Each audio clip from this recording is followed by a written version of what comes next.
झारखंड विधानसभा चुनाव के लिए बीजेपी ने अपना सूची जारी कर दिया है तो बीजेपी ने 81 विधानसभा के लिए अपना उम्मीदवारों की घोषणा कर दी है। ये उम्मीदवारों की घोषणा अगर हम बात करें तो भारतीय जनता पार्टी के केंद्रीय कार्यालय दिल्ली से की गई है। इस वक्त हमारे पास बीजेपी के तमाम उम्मीदवारों की सूची मौजूद है, जो एक एक करके हम आपको बताएंगे कि कौन उम्मीदवार कहां से चुनाव लड़ेंगे। तो सबसे पहले हम बात करेंगे बीजेपी के प्रदेश अध्यक्ष बाबूलाल मरांडी की। तो बाबूलाल मरांडी को पार्टी ने एक बार फिर से राजधनवार से उन्हें टिकट दी है। बाबूलाल मरांडी एक बार फिर से राजधनवार से चुनाव लड़ते हुए नजर आएंगे। राजमहल की बात करें तो राजमहल से अनंत ओझा को पार्टी ने टिकट दिया है। और अगर बोरियो से बात करेंगे तो बोरियो से एक बार इस बार कह सकते हैं कि उन्होंने अपना उम्मीदवारी बदली है और जेएमएम के कद्दावर नेता रह चुके हैं और बीजेपी के दामन थामे लोबिन हेम्ब्रम इस बार बीजेपी के टिकट से बोरियो से चुनाव लड़ते हुए नजर आएंगे। वहीं लिट्टीपाड़ा से बात करेंगे तो लिट्टीपाड़ा से बाबूधन मुर्मू चुनाव लड़ेंगे। अगर हम बात करते हैं महेशपुर से तो महेशपुर में नवनीत हेम्ब्रम इस बार चुनाव लड़ेंगे। ये नवनीत हेम्ब्रम वही है जो पुलिस प्रशासनिक पदाधिकारी के रूप में यानी झारखंड में डीएसपी के पद संभाल चुके हैं और ऐसे में कह सकते हैं कि उन्होंने टीआरएस लेकर के भाजपा ज्वाइन किया था और उन्हें पार्टी ने सम्मान देते हुए नवनीत हेम्ब्रम को इस बार महेशपुर से टिकट दिया है। और शिकारीपाड़ा से अगर हम बात करेंगे तो शिकारीपाड़ा से परितेव सोरेन चुनाव लड़ेंगे। और अगर नाला से बात करेंगे तो नाला से माधव चंद्र महतो इस बार पार्टी ने उन्हें उम्मीदवार बनाया है। और हम सीधे अब आगे बढ़ेंगे और जो बीजेपी के तमाम सूची है उस पर भी हम आपको रूबरू कराएंगे। अगर जामताड़ा से बात करेंगे तो जामताड़ा से इस बार पार्टी की तरफ से सीता सोरेन चुनाव लड़ेंगे। जेएमएम को छोड़ करके सीता सोरेन बीजेपी में आई थी और उन्होंने 2024 के चुनाव में लोकसभा का चुनाव लड़ा था दुमका से चुनाव हारने के बाद पार्टी ने एक बार फिर से उन्हें जामताड़ा से चुनाव टिकट दिया है। तो सीता सोरेन इस बार जामताड़ा से चुनाव लड़ेंगे और उनके सामने कांग्रेस के इरफान अंसारी होंगे जो अभी फिलहाल मंत्रिमंडल में शामिल है। दुमका की बात करेंगे, दुमका से इस बार सुनील सोरेन को उम्मीदवार बनाया गया है। 2019 के चुनाव में सुनील सोरेन बीजेपी से सांसद चुने गए थे। 2024 के चुनाव में उन्हें टिकट नहीं दिया था, उनके जगह पे सीता सोरेन को टिकट दिया था।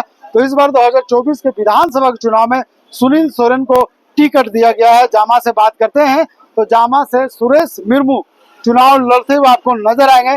जरमुंडी से बात करेंगे तो जरमुंडी से देवेंद्र कुमार कुंवर चुनाव लड़ेंगे। काफी महत्वपूर्ण सीट माना जा रहा है जरमुंडी और वहां से देवेंद्र कुमार चुनाव लड़ते हुए आपको नजर आएंगे। मधुपुर से बात करेंगे तो मधुपुर से गंगा नारायण सिंह इस बार उम्मीदवार बनाया गया है। अब सारठ से बात करते हैं तो सारठ से इस बार भी पूर्व वर्तमान के जो विधायक 2019 के जो विधायक सरकार में जो रघुवर सरकार में मंत्री रहे हैं रणधीर सिंह को इस बार भी पार्टी विश्वास करते हुए उन्हें टिकट दिया है। तो ऐसे में कह सकते हैं कि सारठ से रणधीर सिंह उम्मीदवार होंगे।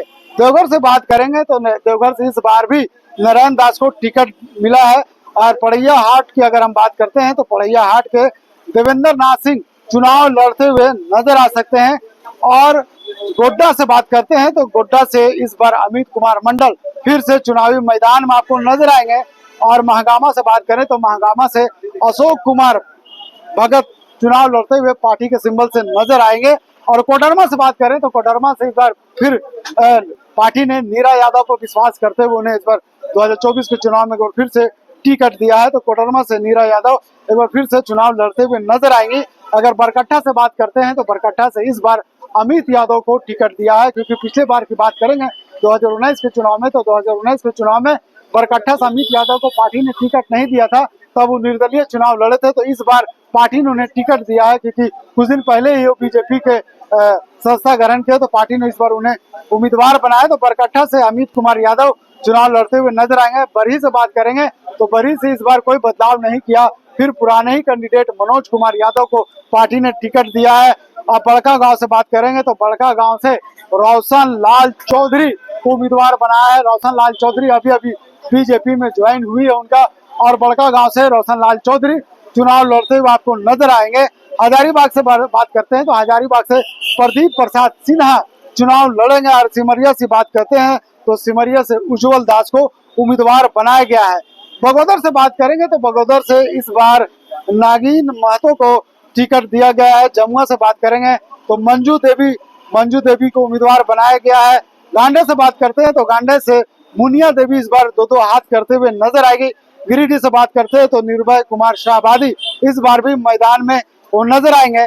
बेरमो से बात करते हैं तो बेरमो से रविंद्र पांडे आपको चुनावी मैदान में नजर आएंगे। बोकारो से बात करते हैं तो बोकारो पर इस बार फिर भी पार्टी ने एक बार फिर से भरोसा बिरंची नारायण पे किया है, तो पार्टी ने एक बार फिर बिरंची नारायण को टिकट दिया और बोकारो से एक बार फिर बिरंची नारायण उम्मीदवार बनाए गए। चंदन क्यारी से अमर कुमार बौरी, बड़ा नाम है चंदन क्यारी और अमर कुमार बौरी अभी वर्तमान में कहे तो बीजेपी के नेता प्रतिपक्ष है विधानसभा का, तो एक बार फिर से पार्टी उन्हें चंदन क्यारी से टिकट दिया है। और अगर सिंदरी की बात करते हैं तो सिंदरी से तारा देवी चुनाव लड़ते हुए नजर आएगी।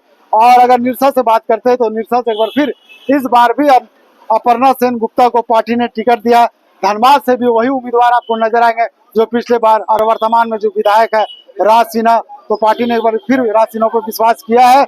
और अगर झरिया से बात करते हैं तो झरिया से रागिनी सिंह को टिकट मिला है।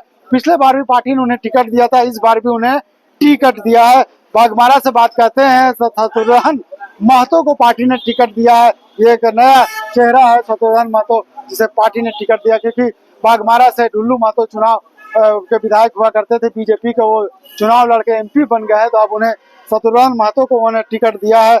अगर बहरा गोड़ा से बात करेंगे तो दिनेशानंद गोस्वामी चुनाव लड़ेंगे। और अगर घाटशिला से बात करते हैं तो इस बार घाटशिला में बड़ा चेहरा इसलिए हम कह रहे हैं घाटशिला से, क्योंकि चंपई सोरेन के पुत्र बाबूलाल सोरेन चुनाव लड़ते हुए नजर आएंगे। तो चंपई सोरेन जिस तरह से जेएमएम को छोड़ करके बीजेपी में वापस आए हैं, तो उन्हें कहीं ना कहीं कह सकते हैं कि एक तरफ जहां चंपई सोरेन सरायकेला से चुनाव लड़ते हुए नजर आएंगे, तो उनका पुत्र घाटशिला से बाबूलाल सोरेन भी चुनाव लड़ते हुए आपको नजर आएंगे। पोटका से बात करते हैं तो पोटका से इस बार मीरा मुंडा यानी अर्जुन मुंडा की पत्नी मीरा मुंडा को पार्टी ने टिकट दिया है। जमशेदपुर पूर्वी से बात करते हैं तो जमशेदपुर पूर्वी से पूर्णिमा दास साहू चुनावी मैदान में आपको नजर आएंगे।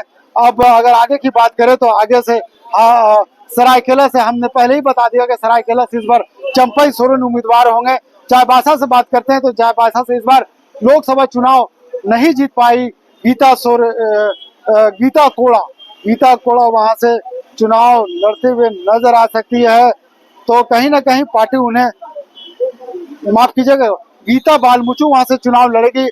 और अगर हम आगे बात करते हैं मझगांव से, तो मझगांव से बड़कुंवर गंगरई एक बार फिर से चुनावी मैदान में नजर आ गए। जगन्नाथपुर की बात करें तो जगन्नाथपुर से गीता कोड़ा चुनाव लड़ेगी, क्योंकि गीता कोड़ा की बात करें 2019 के चुनाव में वो कांग्रेस के सांसद थी। कांग्रेस से उन्होंने मोह भंग हुआ और पार्टी छोड़ी और फिर बीजेपी में शामिल होती है। बीजेपी में 2024 का चुनाव लड़ती है और 2024 का चुनाव लड़ती है तो वो चुनाव हार जाती है।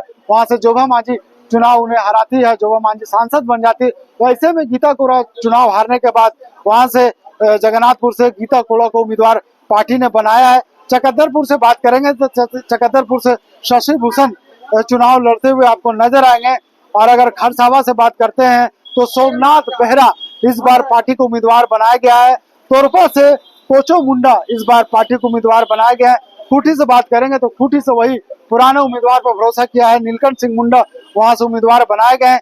खिजरी से बात करते हैं तो रामकुमार पाहन, इस बार रामकुमार पाहन को फिर एक बार पार्टी ने उन्हें भरोसा दिया, क्योंकि पिछली बार वो चुनाव हार गए थे, उससे पहले वो चुनाव जीते थे। तो कहीं ना कहीं टीका के आस में लगातार मेहनत करते हुए नजर आए थे। रामकुमार पाहन को उसकी सफलता मिली और उन्हें टिकट दिया है।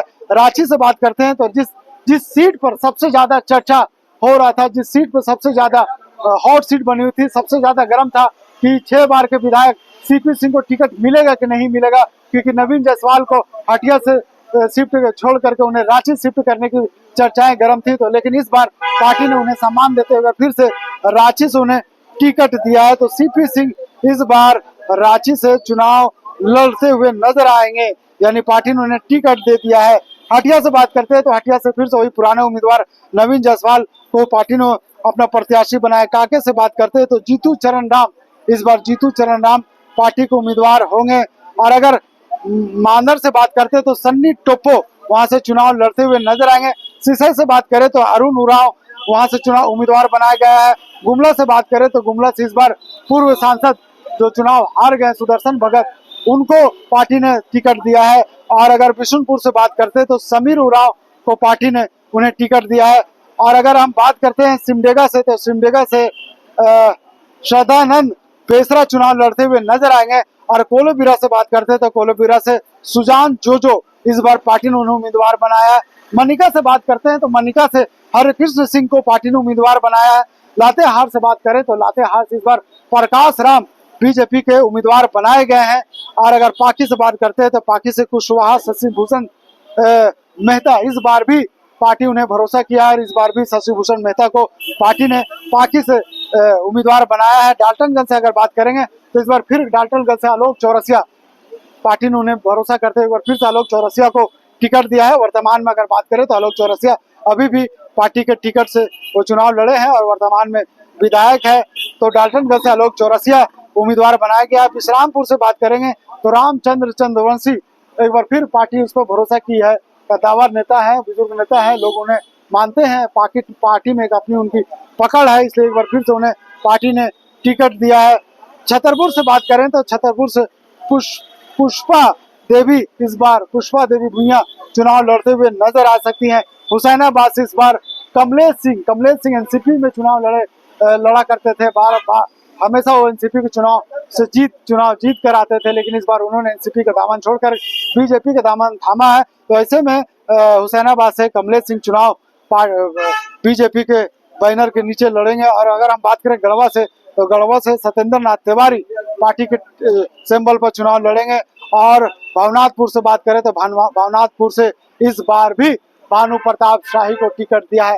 तो 3 दिन पहले जिस तरह से हमने आपको संभावित सूची के बारे में जानकारी दी थी, फिलहाल कह सकते हैं कि उसी सूची पर पार्टी ने अपना मुहर लगाने का काम किया है। तो कहीं ना कहीं कह सकते हैं कि कोयलांचल संवाद ने जिस सूची पर मुहर लगाने का काम किया था, उसी सूची पर आज बीजेपी के केंद्रीय नेतृत्व ने मुहर लगाई है।